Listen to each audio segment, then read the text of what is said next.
Bonjour tout le monde, j'espère que vous êtes en forme. Les Américains et les marchés reprennent du dynamisme puisque ce matin, vous l'avez sans doute vu, c'est l'euro-dollar qui a touché notre take profit et qui a cassé le gros support à 1,0340. On va voir ça. Les chiffres d'abord économiques avec ce matin la décision de la Royal Bank of Australia qui a confirmé la hausse de 50 points de base, mais qui n'a pas adopté un ton restrictif, d'où la baisse du dollar australien. Il y avait aussi un petit chiffre au Royaume-Uni, mais qui n'a pas beaucoup fait bouger la livre. Cet après-midi, le calendrier est vide. Et le prochain gros événement, ça sera demain soir avec le procès verbal du FOMC. On va voir tout ça en graphique. Avant ça, l'avertissement sur les risques.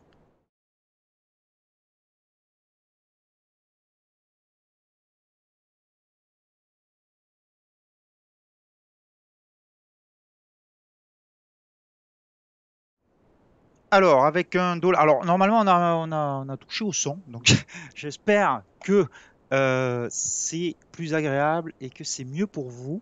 Vous me direz sur les commentaires si le son est meilleur ou pas.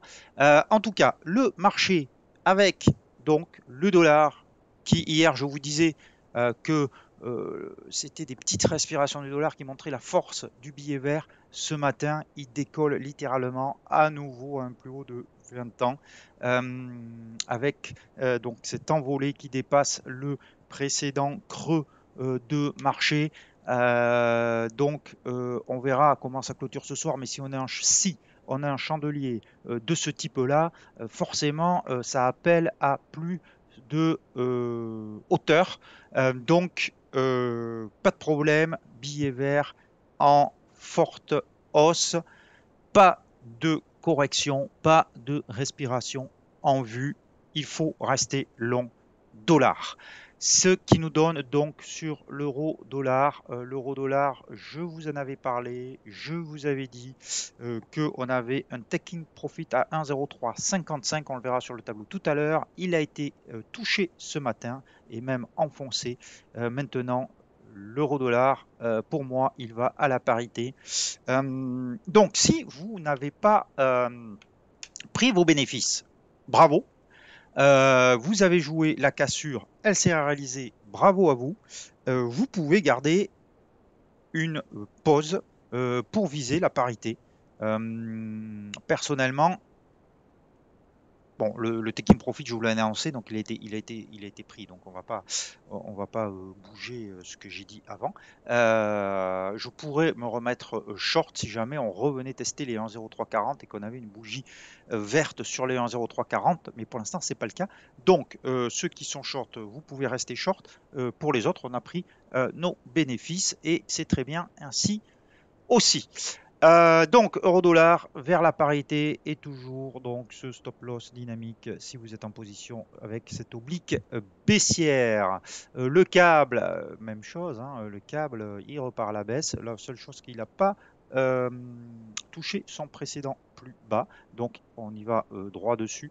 1,1934, l'objectif sur le câble baissier, bien entendu. Le dollar australien donc qui a déçu ce matin, puisque la Royal Bank of Australia est moins agressive que ce que les opérateurs demandaient, donc sanction immédiate. Le dollar australien qui revient sur les plus bas, mais ça donne bien l'impression qu'on va aller encore plus bas sur le dollar australien.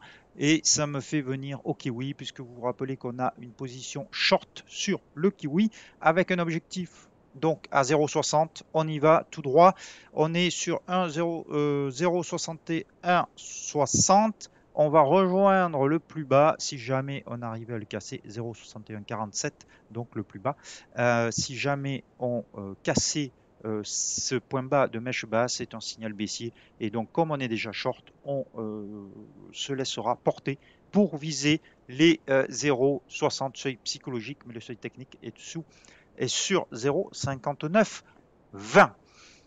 Les paires en Suisse, puisque l'euro suisse, lui aussi, a cassé son support à 0,9970. C'est très négatif. On pourrait aller voir 0,9775, qui est le plus bas de janvier 2015, assez rapidement. Donc, en fait, on assiste, vous le voyez bien, à la reprise des tendances qui ont eu lieu durant tout le mois de juin, qui s'était un petit peu calmé la dernière semaine de juin, mais cette première séance de juillet montre bien le retour en force euh, des tendances qui étaient en cours. Alors attention quand même, petite réserve, les Américains ne sont toujours pas revenus, donc ça peut beaucoup bouger d'ici ce soir et on peut très bien avoir de longues mèches basses qui apparaissent sur ces longs chandeliers de reprise, mais pour l'instant, c'est plutôt donc la reprise des tendances qui se confirme et franchement, je vois pas trop ce qui pourrait ramener les devises plus, en tout cas le dollar plus bas. Et je vois mal les Américains contrecarrer la reprise de ces tendances. Mais bon, on verra bien ce soir. En tout cas, donc, gardez en tête reprise des tendances. Le dollar suisse, lui, donc a préservé carrément ce niveau de retracement Fibonacci dont je vous parle depuis plusieurs jours à 61,8. Le double sommet n'est absolument pas validé. Et donc, on remonte et on bloque sur la moyenne mobile à 34 périodes. Ce n'est pas la paire de devises qu'il faut jouer actuellement. Les paires en yens, le dollar yen qui s'est repris un petit peu hier, mais qui ne confirme pas aujourd'hui. Le yen est aussi et surtout une devise refuge et donc cette devise refuge elle est confortée par la reprise baissière des indices ce matin. Donc ça s'annule un petit peu avec le dollar, mais gardez à l'esprit quand même que la tendance sur le dollar yen est toujours à la hausse et que le risque est plus de voir un chandelier haussier apparaître et qui confirmerait la reprise de la hausse après cette petite respiration plutôt qu'une correction. Euh, voilà, donc les paires en yens, AUD yen à la baisse, bien sûr, puisque le yen est recherché comme valeur refuge. L'euro yen, même chose, vous voyez que même c'est un petit peu plus accentué. On revient sur le 38,2 de retracement Fibonacci. Ça donne l'impression qu'on va aller quand même cette fois-ci plus bas, notamment sur le retracement de Fibonacci de 50%. On verra comment est la clôture ce soir, mais euh, c'est vraiment ce que ça laisse augurer. Euh, Ensuite, la livre yen, pour finir avec les paires en yen, même chose, donc à la baisse, bien sûr, un peu moins que l'euro yen, mais tout de même, ça donne l'impression qu'on va aller sur le retracement Fibonacci de 50% et donc retester la mèche basse ici, le point bas de cette mèche basse ici. C'est la même configuration que l'euro yen, en fait, si vous regardez bien. Et je vais finir par le dollar contre dollar canadien, qui lui repart un petit peu à la hausse. La tendance est haussière au-dessus de cette moyenne mobile à 34 périodes. Ce chandelier haussier est plutôt de bon augure et confirmerait une reprise vers 1,3077. On est quand même en range, donc ceux qui peuvent ceux qui veulent trader là-dessus, vous pouvez prendre une position longue avec un stop par exemple sous c'est le plus bas du jour ou sous le plus bas d'hier. Attention quand même, hein, parce que le dollar, vous savez, les Américains, je vous l'ai dit, reviennent cet après-midi après un long week-end, et le dollar canadien, forcément, il va être plus actif cet après-midi au vu du décalage horaire. Donc attention, ce chandelier, lui, est peut-être le plus susceptible d'être modifié par rapport à tout ce qu'on a vu jusqu'à maintenant.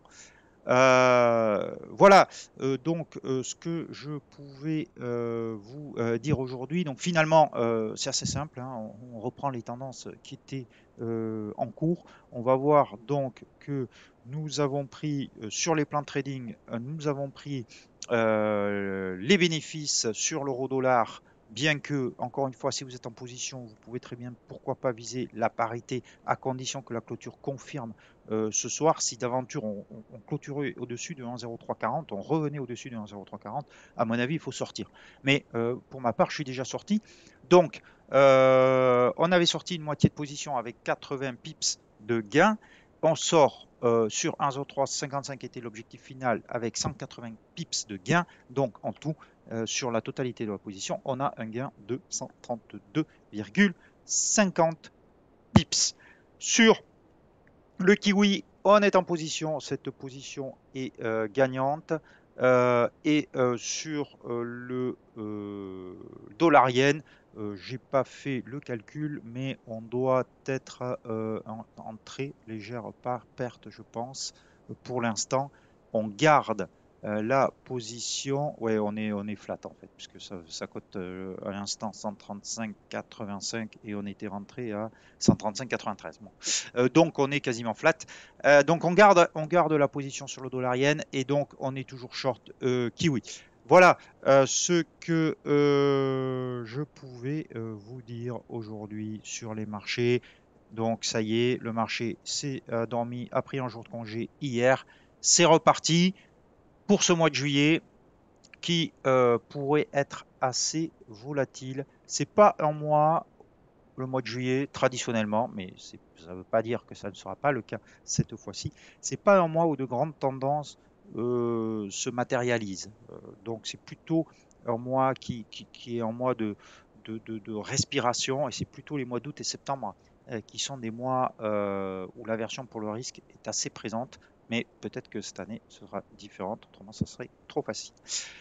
Je vous dis à demain. Je vous souhaite un très bel après-midi, de très bons trades. Ciao, ciao!